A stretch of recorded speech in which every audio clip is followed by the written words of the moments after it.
এই মুহূর্তে সরাসরি দীপাঞ্জন বাবুর কাছে প্রথমেই যাব। দীপাঞ্জন বাবু, আজকে আমি আপনাকে যে প্রশ্নটা করতে চলেছি তা দুটি ভাগে।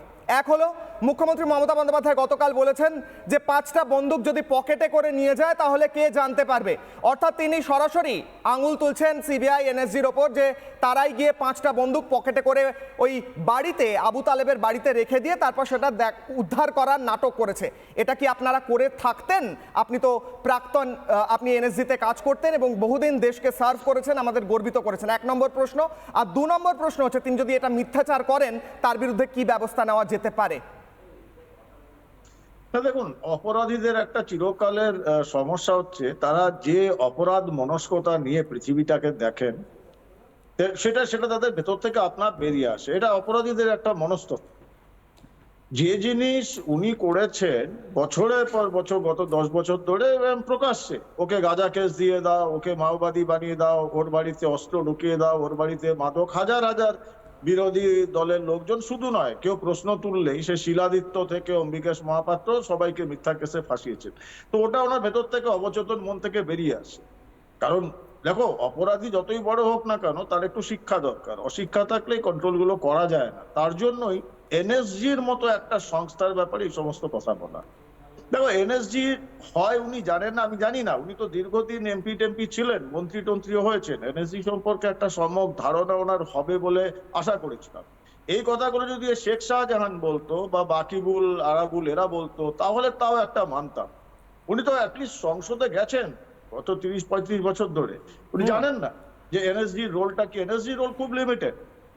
ইনভেস্টিগেটিং এজেন্সি সিবিআই যখন ওখানে রেড করতে গিয়ে কোনো বিস্ফোরকের সম্ভাবনা দেখেছে এবং ভেবেছে যে এই বিস্ফোরক নিঃসন্দেহে খুবই সেন্সিটিভ, তখন এনএসজি কে কল করা হচ্ছে। এনএসজি ওখানে কি যাবে? তার সঙ্গে নিরপেক্ষ সাক্ষী থাকে। তার মানে দীপাঞ্জন বাবু, আপনি বলছেন এনএসজি 5টা পিস্তল পকেটে নিয়ে গিয়ে ওই বাড়িতে রাখবে না, আবার রাখার কোনো রেকর্ড নেই, এবং তিনি এটা মিথ্যে কথা বলছেন এবং তার বিরুদ্ধে ব্যবস্থা নেওয়া যেতে পারে। না, এটা পাকিস্তান থেকে যদি তেহরিকি তালিবান যে টেরোরিস্ট অর্গানাইজেশন, সেরকম যদি এখন এটা ওই তেহরিকি তৃণমূল কংগ্রেস বানিয়ে ফেলে তো আমার কিছু বলার নেই। যেটা বলছেন অনেকে কে ওই টেরোরিস্ট ম্যানুফ্যাকচারিং কর্পোরেশন, তো সেরকম মাইন্ডসেট নিয়ে বলছেন। নাহলে এনএসজির বিরুদ্ধে এই অভিযোগ ভারতবর্ষে আজ পর্যন্ত হয়নি। এনএসজি যবে থেকে স্থাপনা হয়েছে। বেশ, দীপাঞ্জন বাবু সঙ্গে থাকুন। মণিশঙ্কর বাবু, আপনি জানেন এনএসজি কি কাজ করে?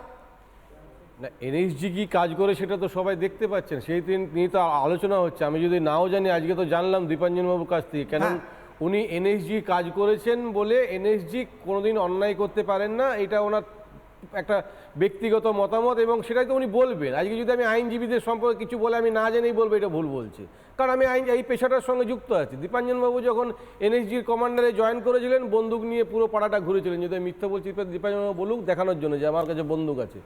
ফলে এটা আমি শুনেছি। শুনুন, কথাটা হচ্ছে শুনুন, এনএসজিতে চাকরি করলে পলিটিক্স সম্পর্কে মণিশঙ্কর দা, আমি অন্য প্রশ্ন করলাম। আমি প্রশ্ন করলাম এনএসজির কাজ কি আপনি জানেন? কি কাজ করে তারা? What is there function? NSG যেটা কাজ, ফুল ফর্মটা জানেন? আমার দরকার নেই জানার। না, জানেন কি? অনেক ফুল ফর্মে আমি ন্যাশনাল সিকিউরিটি গার্ড। শুনুন, তারা কি করে? শুনুন, ফুল ফর্ম নিয়ে আপনি আলোচনা করবেন, তাহলে এনএসজি কবে উৎপত্তি হলো, এনএসজি কেন হলো, এনএসজি জানেন কি এগুলো? না, জানেন কি? আমার জানার দরকার নেই। যদি না জেনে থাকেন তাহলে জানুন। শুনুন, আপনি এইভাবে আলোচনা করছেন কেন? আপনি একজন সঞ্চালক। এখন কথা হচ্ছে যে এনএসজি একটা নিরপেক্ষ। আমি সঞ্চালক হওয়ার আগে এই দেশের একজন গর্বিত সিটিজেন এবং আমার দেশের বাহিনী সম্পর্কে কেউ যদি কুৎসা করে, এনএসজি বিজেপি আগে ঠিক করুন। এনএসজি বিজেপি মতো করে কথা বলবেন। এনএসজি কি বিজেপি? এনএসজি আর বিজেপি এক? বলতে দিয়েছে, দেবজিৎ, এনএসজি আর বিজেপি এক কিনা? দ্রুত আমাকে যখন আসি আবার। এটা সবাই জানে। মনিদা, এনএসজি কি না কি হয়, এন মানে কি, এই সব আমি একটু লজ্জা পাচ্ছেন কেন বলতে? আমি একটু লজ্জা পাচ্ছি। আপনি জানেন এনএসজির ফুল ফর্ম জিজ্ঞেস করলাম, বললেন না। আপনি জানেন আমি জানি, তাও বললেন না। আপনি বললেন আমি এনএসজির হয়ে কথা বলছি, আপনি বললেন আমি বিজেপির হয়ে কথা বলছি। আমি এনএসজির হয়ে কথা বললাম, তার মানে বিজেপির হয়ে কথা বলা? আচ্ছা দেবজিৎ, এনএসজি আর বিজেপি এক কিনা? আপনার কাছে কি আমি পড়তে এসেছি? যে এনএসজির ফুল ফর্ম জানবো বিজেপি আর NSG করে পরীক্ষা আচ্ছা হচ্ছে। দেবজিৎদার কাছে উত্তর নিয়ে আবার আছি 10 সেকেন্ড। আশ্চর্য ব্যাপার। আমি একটা কথা বলি, এনএসজি তৈরি হয়েছিল যে ওই ভিন্দ্রানওয়ালের সেই সময়, আমি যদি ভুল না করি, এখানে দীপঙ্কর বাবু আছেন তিনি বলবেন, 80-র দশকে তৈরি হয়েছিল। অপারেশন ব্লু স্টার এই সময়ই এনএসজি ইত্যাদি সবার প্রথমে কাজ করতে নামে, এবং এটা স্পেশাল ফোর্স, এটা আমরা সবাই জানি। এবং সবথেকে বড় কথা, ন্যাশনাল যে প্রাসঙ্গিকতায় যে আলোচনা হচ্ছে, ন্যাশনাল বোম বা মানে বোম স্কোয়াডের যেসব ডেটা থাকে সেটা এই উইংয়ের কাছে, এদেরই সেটা একটা উইং।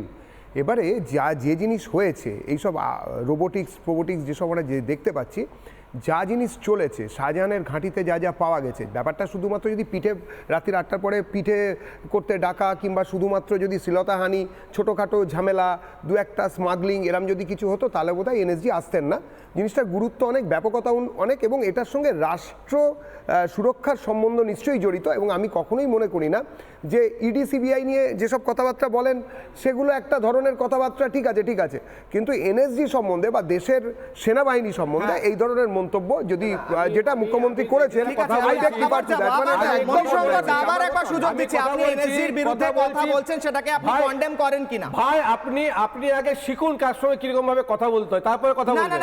আগে শিখুন কার সঙ্গে কথা বলতে হয়। বিরুদ্ধে যদি কেউ কথা বলে আমি তাকে প্রশ্ন করব।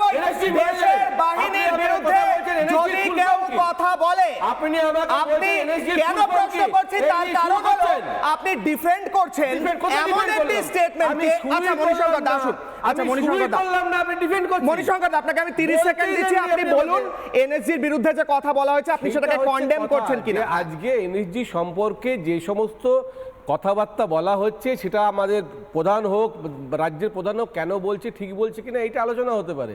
পার্সোনাল অ্যাটাক, এনএসজির ফুল ফর্ম জানেন। আমি বলছি যে এনএসজি একটা নিরপেক্ষ সংস্থা বলে আমরা জানি, আমাদের এতদিন ধারণা আছে, বা নিরপেক্ষ সংস্থা হিসেবেই তাকে এইসব কর্মকাণ্ডের ইনভেস্টিগেশন করার জন্য দায়িত্ব রাখা হয়েছে। আমি উল্টো কথাটা বলছি, আমি বলছি যে আজকে এত অস্ত্র পাওয়া গেছে, তার জন্য অনেক লোককে ওখান থেকে সরাতে বলছে। কিন্তু আমার কথা হচ্ছে, সেই ফেব্রুয়ারি মাসে শাহজাহানকে গ্রেপ্তার করার পরে এতগুলো দিন গেল, আমি দেখছি চাঁদে চন্দ্রায়ন 1, 2 হচ্ছে, এই যে যারা যাচ্ছে তারা কোনো ডিভাইস খুঁজে পাচ্ছিল না এতদিন যে সেখানে আছে কিনা। আজকে তো ঘটনাটা ঘটে যেতে পারতো, অনেক লোকের প্রাণ চলে যেতে পারতো। এই ভোটের সময় এক্ষুনি কেন উদ্ধার করা হলো? কিন্তু এতদিন ধরে তারা কি করছিল, কেন ইনভেস্টিগেশন করেনি? আজকে তো হতে পারে আরো টেররিস্ট ঢুকে আছে। বুঝলাম মণিশঙ্কর দা, এর একটা কাউন্টার আমি দিচ্ছি, আপনি শুনুন। মণিশঙ্কর দা আপনি শুনুন, আপনি উত্তর দিলেন, আপনাকে 30 সেকেন্ড দিলাম, তার বেশি দিলাম, প্রায় 1 মিনিট দিলাম।